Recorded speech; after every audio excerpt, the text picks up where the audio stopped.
My Hero Academia, a show about ideas and the collision of those ideas. It gets what's amazing about fighting. It's not the punching, the big lasers, or even the poses. It's the idea of two things battling to be the best, whether it be through mental or physical prowess. My Uraraka plays with the concept of fighting not only with your fist, but with your mind. Before I go more in depth, I want to say I haven't read the manga, so I'm only going to be talking about up to the fight with Stain in the show.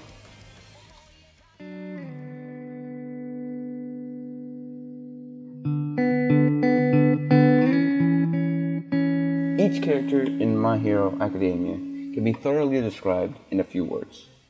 Larger-than-life leader hero, a kid with big dreams and not a lot of talent, an arrogant asshole with a lot of talent, poor sweet girl with hope in others, strong, serious, quiet, and family-oriented guy with a belly button lazy.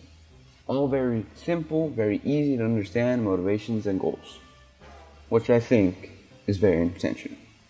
When you have too many explanations, complications, and rules in your fights, you can sometimes overwhelm the viewer with too much to think about, and they just get bored.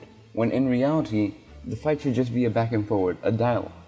It's one of the reasons that at times shows like Fairy Tail, Dragon Ball, and other similar shonen fighting series, fight scenes feel empty. Super Eyepatch Wolf has a fantastic video on dialogue and fighting. You should go watch it. I love it. I'll be analyzing one of the, in my opinion, best and earliest fights in the show. Midorya versus Bakugo in the training fights.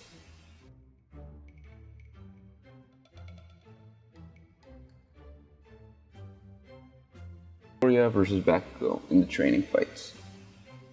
To truly understand why this fight is important and why we're talking about it, we have to understand the setting that led up to this fight. Bakugo, as we all know, is an unlikable asshole who has always held himself in high regard. Recently, he learned that Deku has a quirk, which infuriates him because he thinks that he was hiding it all this time, trying to get one on him. He's extremely talented with his quirk and is stubborn as humanly possible. Exclamation Point has an excellent video on Bakugo's inverted look on luck and skill that I highly suggest you watch. I'll put it in the description. Let's get to Deku. Up to this point, we've seen Deku be very analytical with everything he does, and has a very strong ambition, but has a weak view of himself. Deku needs to win to prove to himself and Bakugo that he is a competent rival and hero. Bakugo needs to prove to himself that he is better than an underling like Deku to reaffirm his ego, so both parties have a lot to lose. Bakugo, with the risk of his superiority complex falling and being forced to accept Deku as a rival.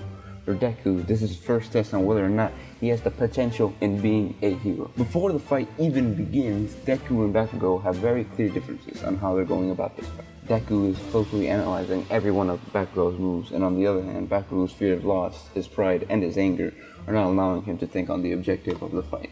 On mentality alone, Deku is in clear advantage. But since you can't win fights with your mind, Bakugo still has the advantage, since he has had years to learn and apply his very strong quirk, whereas Deku has had a few weeks, and still has an all-or-nothing way of doing things physically. As the fight progresses, Deku runs out of space, time, and energy. It's obvious that he's getting desperate as we see less and less of his inner monologue. But even at this state of mind, he's better off than Bakugo, whose only focus is on pure brute force of memorized moves to take Deku down. Even if Deku's only thinking one move ahead, it's better than Bakugo's right in front of face thinking. Think of this fight like a chess game. In chess, the number of moves you're thinking ahead is correlated to your chances of winning. If your opponent is thinking 5 moves ahead and you're thinking 6, you have a way bigger chance of winning. This is assuming, of course, both of you are thinking the correct move. Since Bakugo's future thinking and planning is 0 and Deku's is 1, it outweighs basically all the strength Bakugo has on Deku. As we near the end of the fight, Deku is getting desperate and is forced into confronting Bakugo head-on, something he's been trying to avoid this entire fight. But since, as I said before, Bakugo has no focus on the objective, Deku uses all of his force to blow open a lead for his teammate and wins the match. Both characters walk away very different. Bakugo got what he thought he wanted, which is beating Deku. But he now realizes that being a hero isn't just about winning fights. And Deku realizes that he has the potential of being the symbol of peace. And the viewer walks away with a deep understanding of both characters and their relationship with each other.